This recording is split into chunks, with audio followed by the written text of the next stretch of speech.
Morning, everyone. Good morning. Well, I feel very honored that you are here in the first conference and on time. I'm thankful for that, and also because you chose to be here. There's a very interesting presentation parallel to this one, but you chose to be here, so I'm very happy that you did so. So without further ado, I'm going to start introducing myself.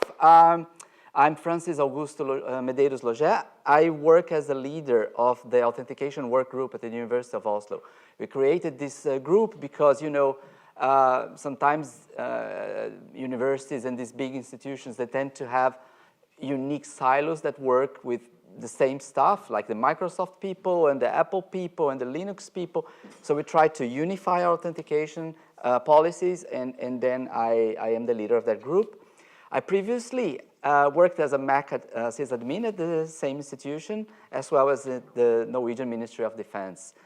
And it's quite funny that I have quit being a Mac admin in 2021, and started to work with authentication and VDI since, and now Platform Single Sign-On brought me back to the Mac. About my employer, the University of Oslo, it's in Norway's second biggest university.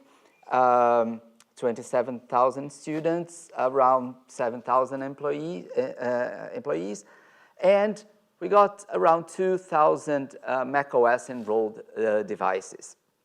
And since 3 weeks ago, 200 devices using Platform Single Sign-On with the solution I'm going to present to you. This solution, it's mostly target. The buzzword these days in Europe is digital sovereignty. I sent a poll, a survey to the participants of this conference asking, what is it that you use?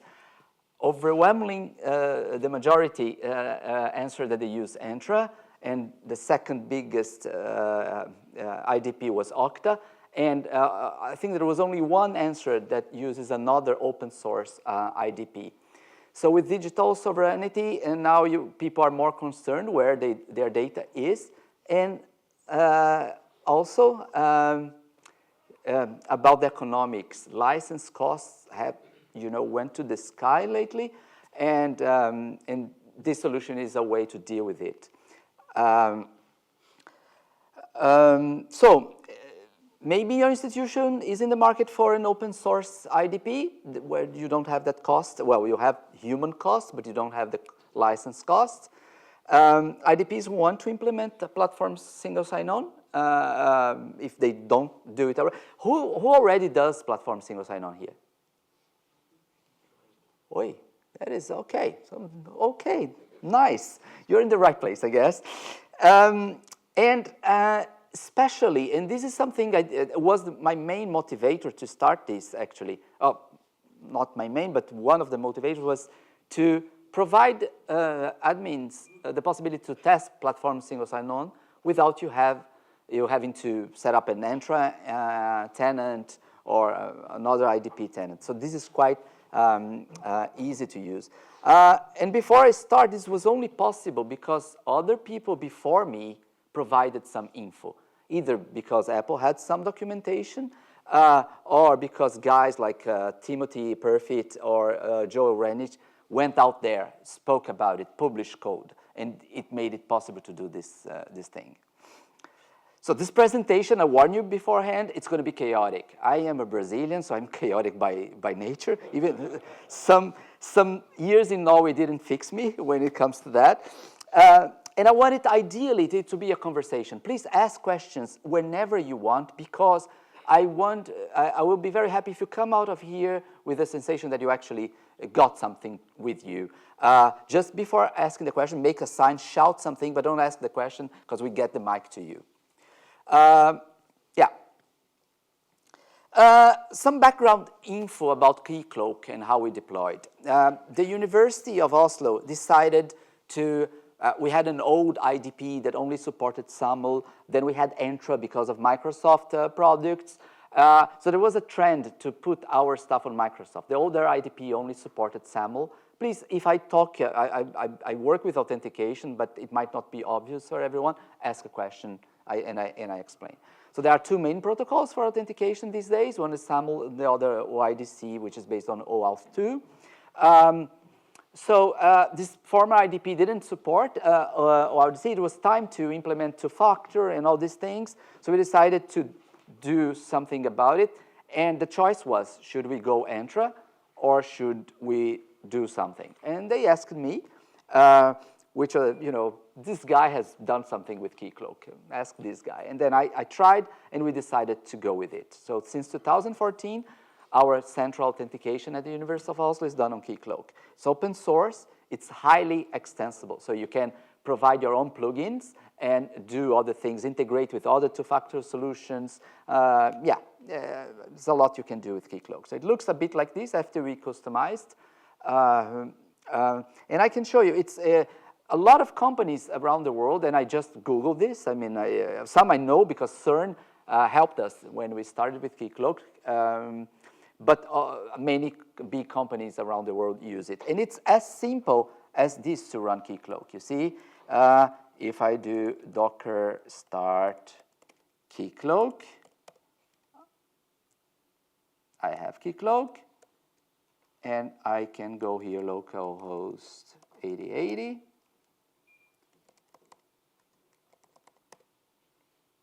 I don't want to save this very simple password. So here is basically an IDP at your hand. So you can have clients, SAML applications, OIDC applications configured. You can have a list of your users. It's not really multi-tenant, but it can perform some of the things you might need with multi-tenancy, which is, in Keycloak lingo, is realm. So you create realms, and the single sign-on is within that realm. So you can create a single sign-on for the company, but you have another company, and then you create another realm, and they can authenticate there. So it has like authentication flows. You can define how your authentication works. You know, first you have a cookie. If you want to provide single sign-on, then you ask for Kerberos if you want, and redirect to another IDP to perform the authentication there. Username, password, two-factor. So it's a very powerful tool, and the community is huge. So that's why we chose it. It provides us this security that if we need help, there is a big community out there. So, which brings to the question, what is platform single sign-on? Most of you probably know a bit about platforms single sign-on. It's basically that you delegate the authentication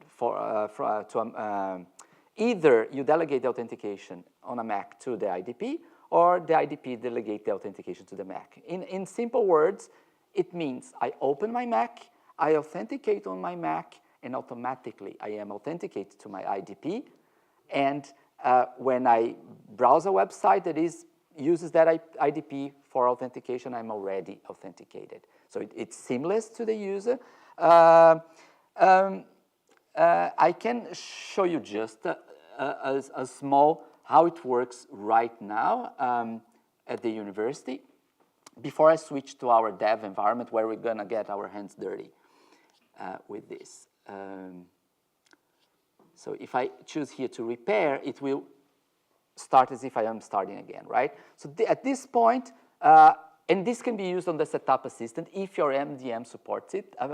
Word in the streets is that almost nobody supports the simplified setup these days. I've talked to a few MDM providers, and they have said that this is coming. This is the next version, or I think Intune already got it. I'm not so sure. Yeah. Jeff has it. Okay, great. Because good. Because from the extension point of view, you don't need much to support it. The work you need is on the IDP side to support that simplified setup. But if you don't need simplified setup, or if you want to roll it out, it already works as is. So I click here, then I authorize that my device gets enrolled. It's already enrolled because it's a silent registration. I use registration token. We're going to talk a bit about this. So I authenticate with my provider. And if I'm lucky, I'm going to get two-factor. And this is hopefully the last time the user will do this. From now on, his device will be fully. Yeah.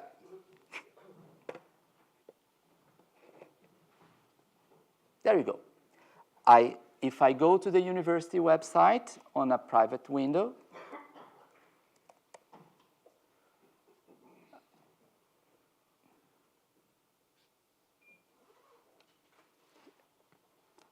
I guess, oh yeah, there we go. I go down here, boom, log in, and I'm logged in. And every time I open my Mac, it will request new tokens. Usually you can program your extension to request those tokens if you're out of them and you try a request. That was something I fixed yesterday, actually. So you can do a lot of cool things with Platform Single Sign-On. Here on my user, you can see I can repair my connection. I can ask for new tokens. It fetches new tokens, okay? To show you step by step how this is done, I'm going to switch to my development environment.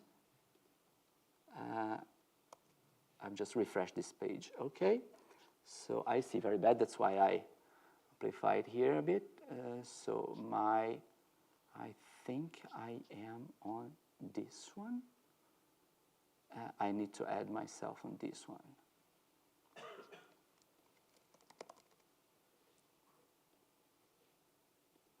Good. And remove myself from the other one, which is this one. Let me see if I see myself. Not that one, this one. Boom.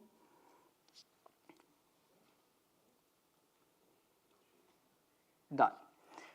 It will come eventually. You know how MDMs work. Sometimes it takes its sweet time. I'm just going to push that profile just to make sure that it got here when I got to that part of the presentation.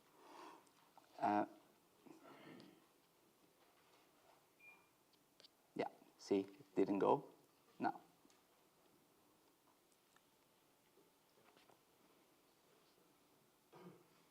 Boom. Okay, we are good to go.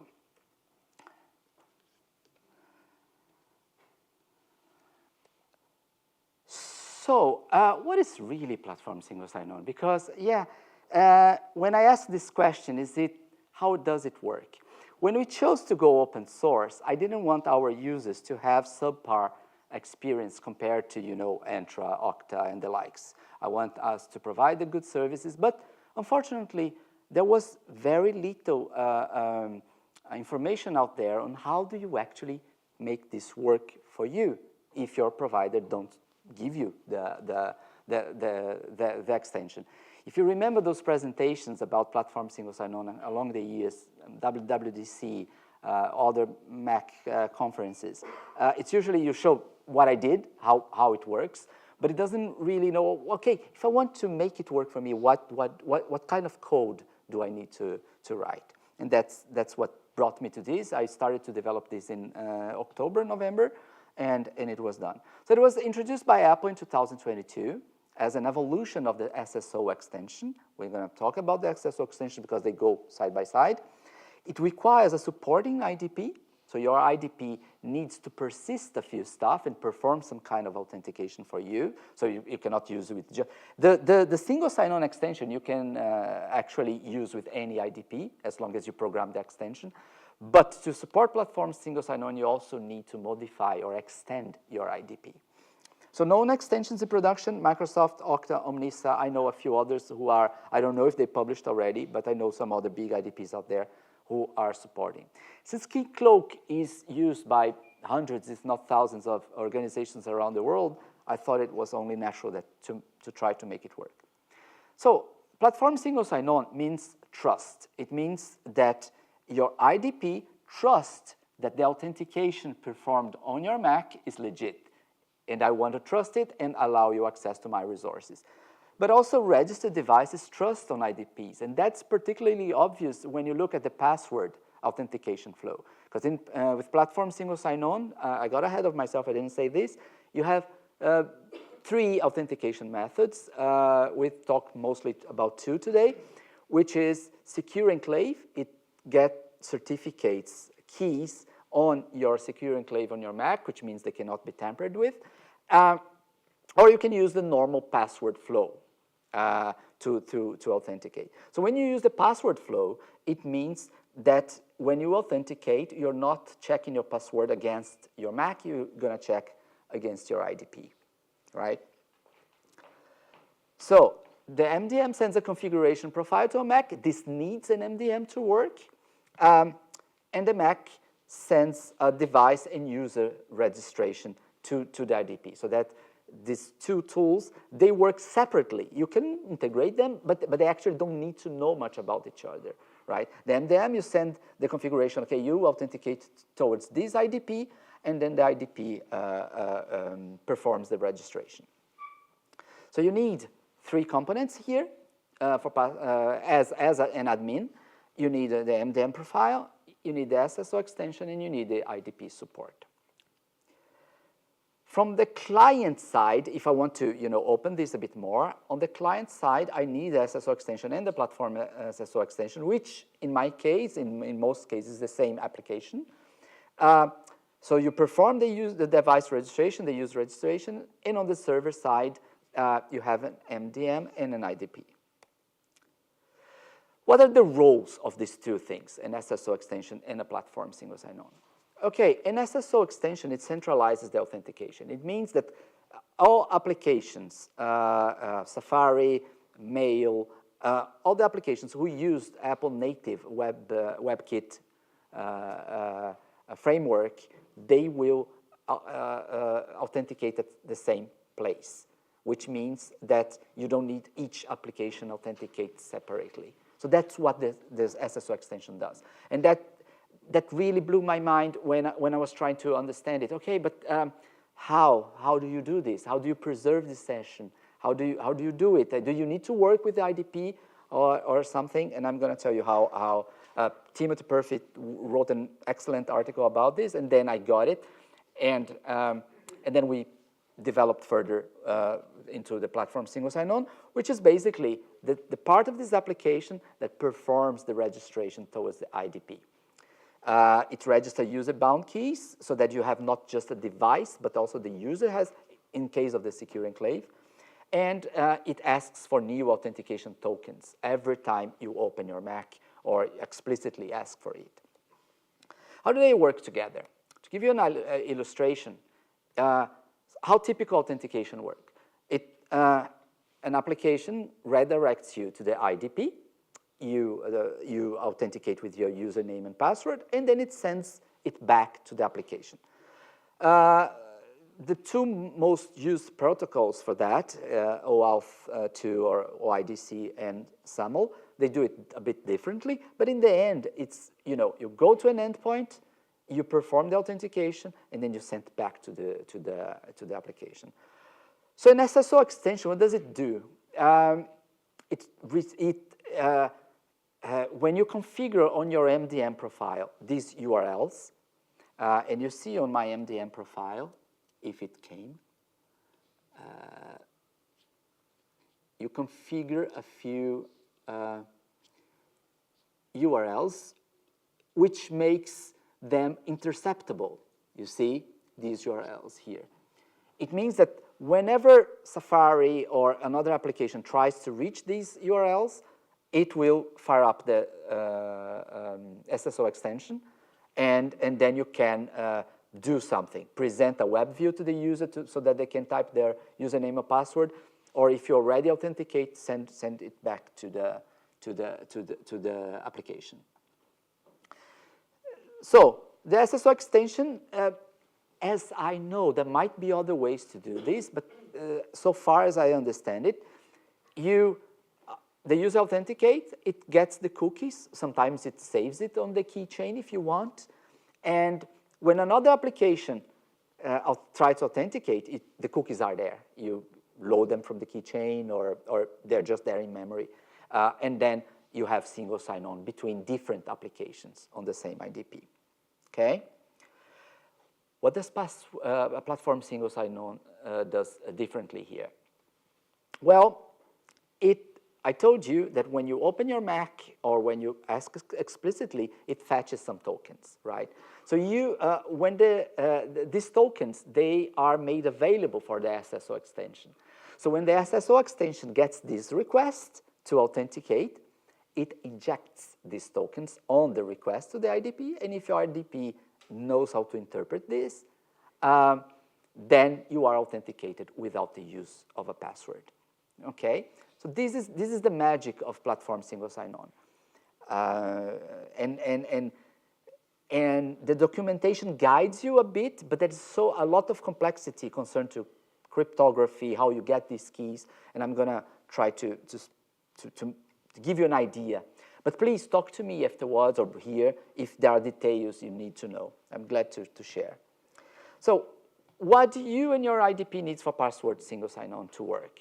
Well, you need device registration. You need your IDP to trust your device, which means it needs its public signing keys and encryption keys. It needs the user registration in case of secure enclave, so it needs to have a user-bound keys as well. Then, every time you open the Mac, it sends a login request, which is a cryptographic token that it sends and gets back the authentication, the tokens, right? And also it needs the authentication to understand that when you inject these tokens on the request or in any other way you find interesting to do, you can provide other ways to do. I do it on a header. I send these tokens on a header, and then the IDP interprets them and authenticates you. So you need these things. You know, you need a few more stuff actually. You need some authorization on your web server that this application can request these things, right? But you see here that you don't need to code all of these. You need to code the device registration. You can choose how you do it. You can code the user registration. You might want to have the keys because that's what you need to decrypt the request from Apple, but you're free to do it how you want.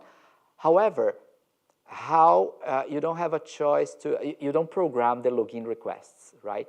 This Apple does automatically, but your IDP needs to interpret them and decrypt them and encrypt and answer and so on.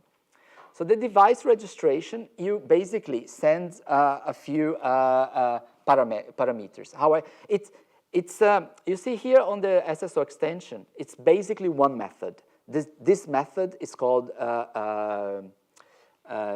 begin authorization.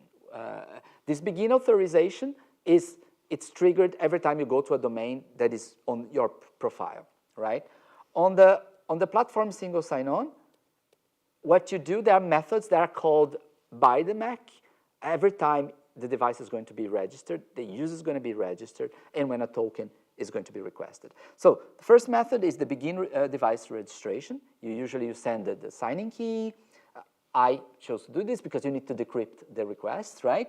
And I put some information I want. I want device attestation, right? Device attestation is this thing that I find it so amazing because people think it's really complicated.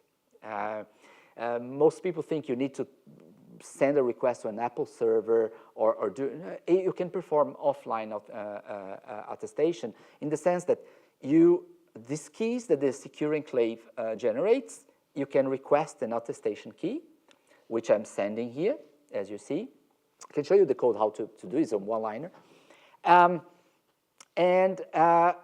If I have a copy of Apple root CA, which you can download, I can check this attestation key, and therefore I can confirm that this is a legit Apple device. That's how it works. And if you allow on your MDM profile that you can use, your application is allowed to send identifiers. So you can send, this also will include the serial number of your Mac and UDID, which you can then perform all the checks with your MDM. Is this machine? I don't do it. I do something else, I'm going to tell you what, but you can certainly check with your MDM. Okay, this machine is still compliant, I allow it to do platform single sign-on. Good. Device registration is done. I send which method because I want the IDP to treat the two registrations differently. The keys used on the platform flow are different than on the secure enclave flow. So you need to know which keys you're sending. So you send two public keys. You send attestation data and a certificate that includes data about the device being registered. That's the attestation, right? So you verify against Apple's root CA. What do you need on the IDP side? You need to persist this data, basically. That's what you need to make them searchable so that when an authentication is sent, you get the ID of the key, you fetch that key, you decrypt that and evaluate if everything is okay, and then you send the reply, right? The user registration is quite similar. You send a few stuff, but it's mostly user-centric, right? So you persist user keys on the IDP. On Keycloak, they're stored as credentials. I need to hurry up a bit. I'm gonna show you how it's done on this. No, let me register it first. I'm gonna go this one.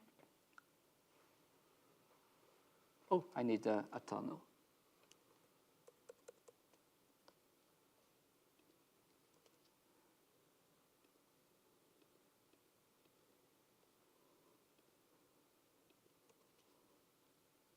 Okay, WireGuard, is this the time for that you're going to fail on me?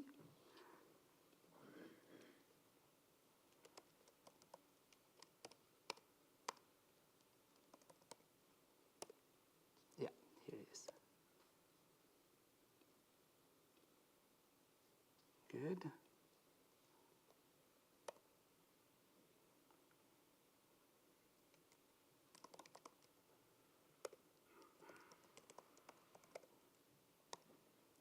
So here's my IDP, the logs.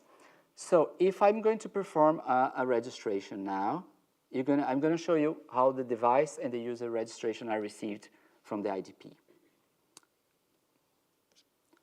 Go here, repair, I authorize. When I authorize, you see the IDP gets the stuff, gets the serial number after the attestation, right? So it's successfully registered. And you see all checks passed. This here, I coded in a way that it uses Apple root CA to verify that this is a legit request from the user. So I perform. Now I'm going to do the user registration.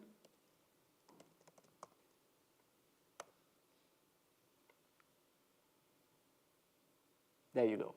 So then the user gets registered. And when I said to you that we perform, that we save these as credentials, I meant this.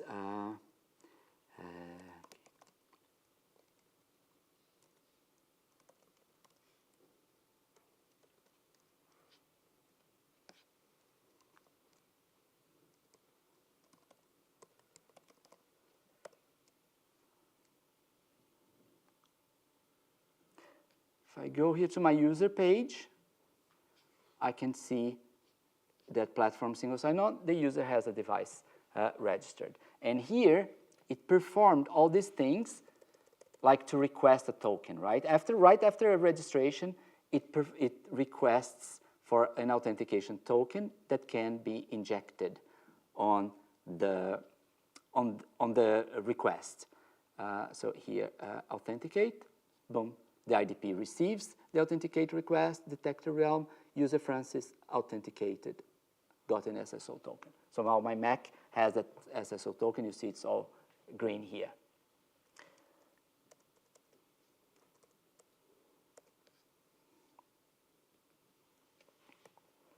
So these login requests, right? You ask this, you send these login requests, you implement on the server side to decrypt them, and then you send back. This login request is basically a JSON token that you identify which device, which key are you going to use to decrypt this, what's the user, and an embedded assertion, which is the user-bound data, right? The username, the user key, and it's signed with the user key. So you have this encrypted with the device key and signed with the user key.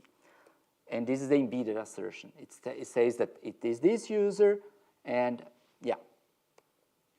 The response, and this is one of the things I wish that were explained better, because what kind of credential you're going to send to the server, right? Because if you know a bit of OIDC and OAuth, you know that these tokens, they're not really used for authentication per se. They are used by the application, by the end application to get data about you or something like that, or confirm that you are you. But Apple sends them and didn't say really much how you should choose to use it. So you can come with your own idea. I do mine and create an envelope with this refresh token. That's how it sends. It sends the ID token, expiration types, and you can also send a Kerberos ticket if you want. If your IDP can fetch this for you, then you can include it here, and then you get 2 for the price of 1, right? So what happens? Every time a user authenticates on a Mac and its tokens are owed, a new token request is sent to the IDP. New fresh tokens are received. And every time you authenticate, you go to a page to log in, the token is injected, okay? So the user never has to use his username and password again. So that's basically how it does. The Keycloak platform single sign-on extension, it has the following custom components. An authenticator to validate the tokens, a custom entity to persist devices, a custom credential to persist these user keys. Declarative UI is something on Keycloak so that I can put configuration. In our case, it's just the registration token. Required action, so that these credentials are displayed on the account menu, as I sent you.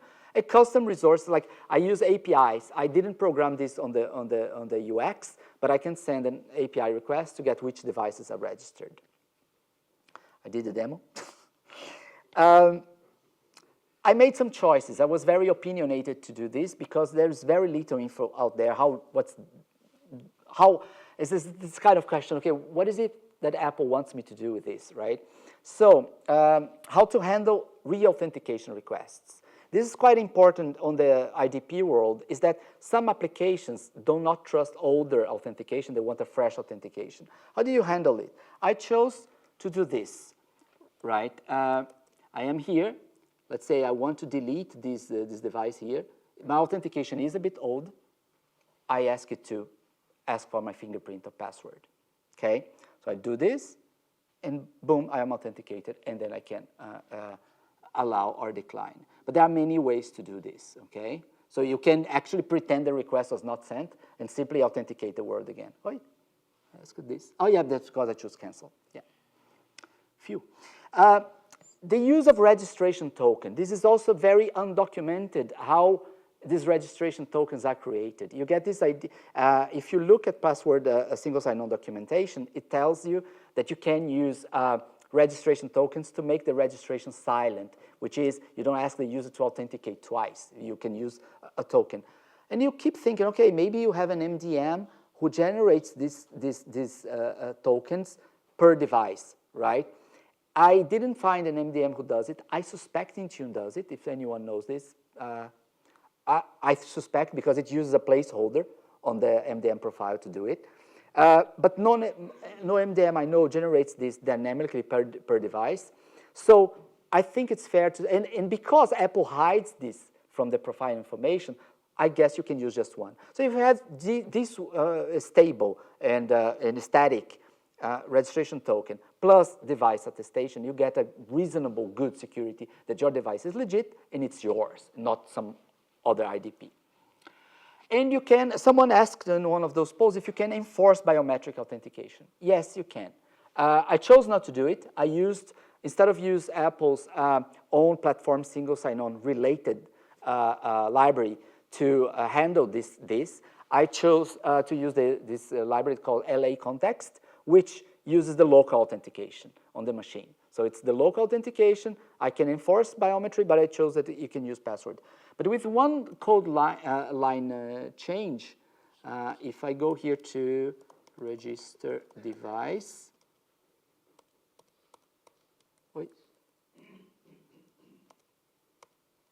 I can put here, I did a comment. I can compile this app, replace.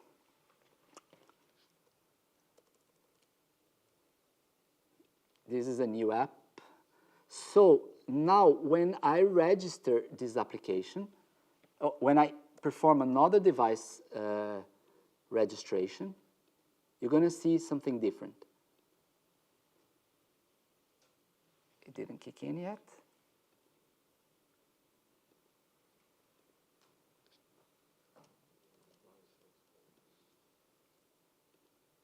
I'm running out of time, so I'm going to skip that, but you trust me. What happens here is that every time the Mac is accessing the, oh, I think I know why. Because I have this window open. There you go.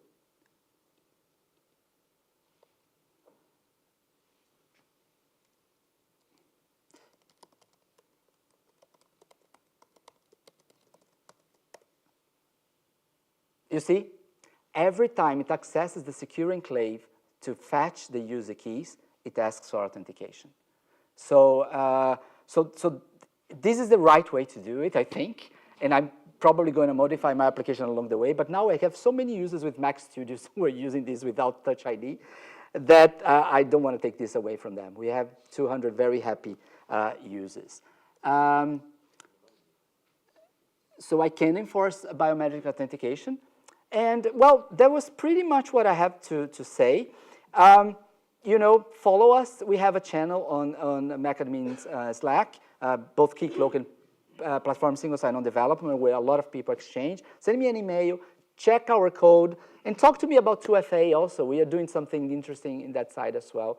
I hope this was useful for you, and please approach me if you want to exchange about this. And I think we have time for a few questions.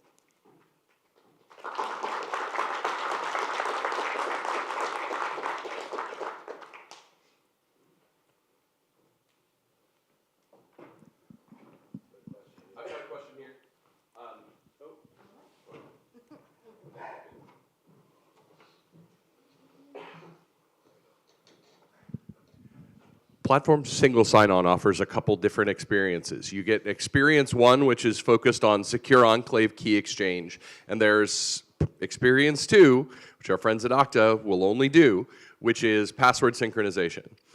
In 2026, what's your recommendation? Not your preference, not a, I want an answer from you on what your recommendation is how admin should think about the platform single sign-on. Should we be doing secure enclave keys, or should we be doing password sync? If I want to give you a short answer, of course, secure enclave. I think that's the way to do it right. Nevertheless, I need to acknowledge there are a couple things. In 2026, we're going away from domain join. And the password flow, it emulates a lot of that mentality. And for shared machines, it might be a good solution. Also, there is even security people. They think that the user feels safer somehow if the password is the same. They say, well, how come I have a device that belongs to my institution and the password is different? Why am I forced to use a different password? It doesn't, you see, it's a mentality question. People didn't get that the years have passed by, we are away. You reduce the attack surface if you have a different password for your laptop than what you have for your company. But there is a lot of tradition there, but no doubt, Secure Enclave offers the best user experience. It has arguably both two-factor built-in because you have a certificate alongside your password, you know, to access your Mac. So yeah.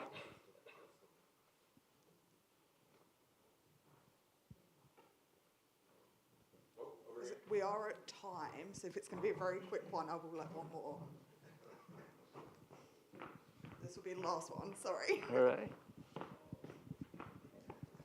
So we're waiting for Okta to release Secure Enclave, and they say that they're going to release in May.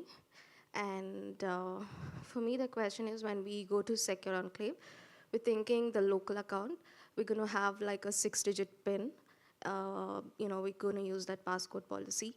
So do you see any security issues over there, like having the local account passcode set to 6-digit and using secure enclave? Like, how does that work?